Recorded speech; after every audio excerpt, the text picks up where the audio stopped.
अयोध्या का विवादित ढांचा गिराए जाने के मामले में लाल कृष्ण आडवाणी, मुरली मनोहर जोशी और उमा भारती बरी हो गए। जज एस.के. यादव ने इस मामले के सभी 32 आरोपियों को बाइज्जत बरी कर दिया। फैसले में कहा गया कि घटना अचानक हुई थी, उसकी कोई योजना तैयार नहीं की गई थी। कुछ निर्दोष है। हाँ, आज विजय हुई है। जश्न है, खुशी है, उत्साह है। वजह है अयोध्या का विवादित ढांचा गिराए जाने के मामले में सभी आरोपियों का बरी होना। जय श्री राम कह करके हमने इसका स्वागत किया। कोई षड्यंत्र या किसी प्रकार का ऐसा आयोजन नहीं था, वो अचानक हुआ। कांग्रेस ने एक साजिश के तहत अभियोग पंजीकृत कर दिया था। विवादित ढांचा ढहाए जाने के मामले में लखनऊ स्थित सीबीआई की स्पेशल कोर्ट ने सभी 32 आरोपियों को बरी करने का फैसला सुनाया, तो देश भर के महंतों की खुशी भी चौगुनी हो गई। इतना खुश हुआ कि उसके मुख से जय श्री राम और महादेव के अलावा कुछ नहीं निकल रहा है। कोर्ट का फैसला आने के बाद कानून मंत्री रविशंकर प्रसाद ने लाल कृष्ण आडवाणी से घर जाकर मुलाकात की, तो वहीं कांग्रेस पार्टी ने इस फैसले पर आपत्ति जताई। 9 नवंबर 2019 के निर्णय के मुताबिक बाबरी मस्जिद को गिराया जाना एक गैर कानूनी अपराध था, पर विशेष अदालत ने सब दोषियों को बरी कर दिया। इस हाई प्रोफाइल मामले में भारतीय जनता पार्टी के बड़े नेताओं पर आरोप लगे थे, मसलन लाल कृष्ण आडवाणी, मुरली मनोहर जोशी, उमा भारती और कल्याण सिंह। लेकिन विशेष अदालत के इस फैसले से सभी 32 आरोपियों के दाग धुल गए। स्पेशल कोर्ट का आज का जो निर्णय हुआ है वह अत्यंत महत्वपूर्ण है और हम सब के लिए बहुत खुशी का प्रसंग है। 6 दिसंबर 1992 को अयोध्या में जो हुआ, उस पर सीबीआई की विशेष अदालत के जज एस.के. यादव ने साफ कर दिया कि विवादित ढांचे को ढहाए जाने की घटना पूर्व नियोजित नहीं थी। 351 गवाहों की गवाही से उन्होंने पाया कि किसी अभियुक्त गण के खिलाफ कोई मामला नहीं बनता है। न तो संघ परिवार, न बीजेपी, न विश्व हिंदू परिषद के नेताओं का प्रत्यक्ष या अप्रत्यक्ष कोई योगदान था। हालांकि दूसरा पक्ष कोर्ट के इस फैसले का विरोध कर रहा है। असदुद्दीन ओवैसी ने इसे काला दिन करार दिया, तो वहीं जफर याब जिलानी ने इस मामले को ऊपरी अदालत में ले जाने की बात कही। बहुत गलत सी बात है और हम समझते हैं कि अब इस मुल्क में अकलियतों को इंसाफ मिलना मुश्किल हो गया है।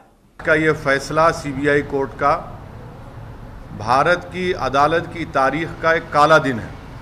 जजमेंट आज का जो है वो एविडेंस के भी खिलाफ है और लॉ के भी खिलाफ है, लिहाजा इसमें जो फाइंडिंग दी गई है वो एरोनियस हैं, तो उसके खिलाफ हाई कोर्ट में रेमेडी है। हाई कोर्ट में इसको चैलेंज किया जाएगा। आपको बता दें कि 6 दिसंबर 1992 को 10 मिनट के अंतराल पर 2 एफआईआर दर्ज हुई थी, जिसमें 48 लोगों को आरोपी बनाया गया था। लेकिन उनमें से 16 लोगों की मौत फैसला आने के पहले ही हो चुकी है। बाकी बचे 32 आरोपियों में से 26 आरोपी फैसले के वक्त कोर्ट में मौजूद रहे, जबकि 6 आरोपी यानी लाल कृष्ण आडवाणी, मुरली मनोहर जोशी, उमा भारती, सतीश प्रधान, महंत नृत्य गोपाल दास और पूर्व मुख्यमंत्री कल्याण सिंह वीडियो कॉन्फ्रेंसिंग से कोर्ट रूम से जुड़े। Bureau report, news 18 network. UP के हाथरस कांड में अब तक जो भी हुआ वो जघन्य है। न तो गैंगरेप की शिकार हुई युवती बच पाई, न ही प्रशासन का इकबाल बचा।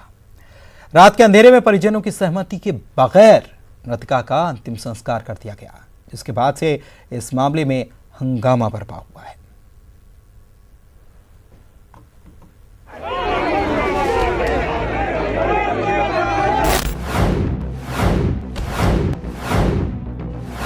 आधी रात को अंतिम संस्कार क्यों?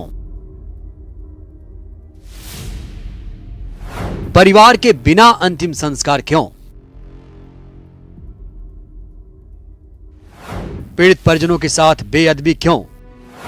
हाथरस की बेटी को इंसाफ दो। सवाल कई हैं, लेकिन निदान सिर्फ एक, और वो है पीड़ित परिजनों को जल्द से जल्द इंसाफ दो। जब तक फांसी नहीं लगेगी और न्यायिक नहीं मिलेगा उत्तर प्रदेश सरकार से। आपको स्थानीय पुलिस प्रशासन पर क्या भरोसा नहीं है? नहीं भरोसा है। आप न्यायिक जांच की मांग करते हैं? जी, न्यायिक जांच होनी चाहिए।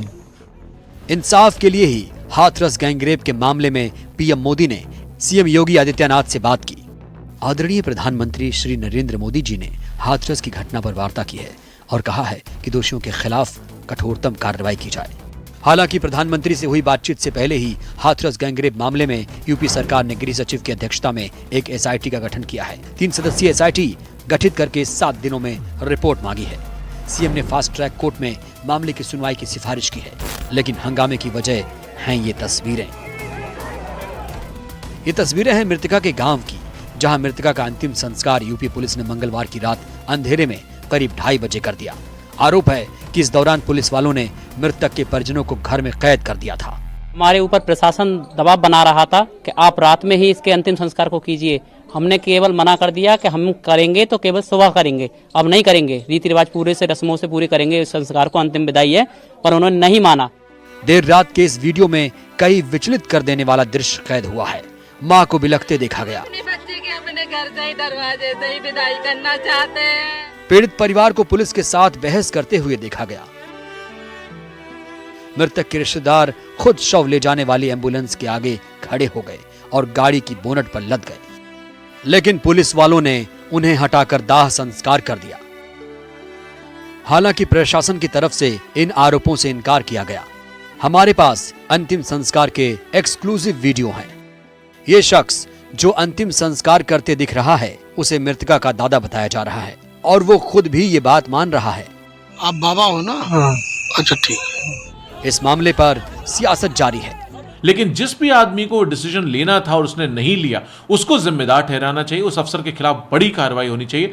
तब कहीं हो सकता है जनता का कुछ विश्वास जगे कि हाँ, सरकार की नीयत ठीक थी, अफसरों की गलती थी। वरना आज की तारीख में जनता यही मान रही है कि भारतीय जनता पार्टी की सरकार पूरी तरह से लापरवाही की उसने, और इस वजह से उस बच्ची की जान चली गई। सुना आपने, समाजवादी पार्टी कार्रवाई चाहती है, तो वहीं प्रियंका गांधी सीएम योगी का इस्तीफा चाहती हैं।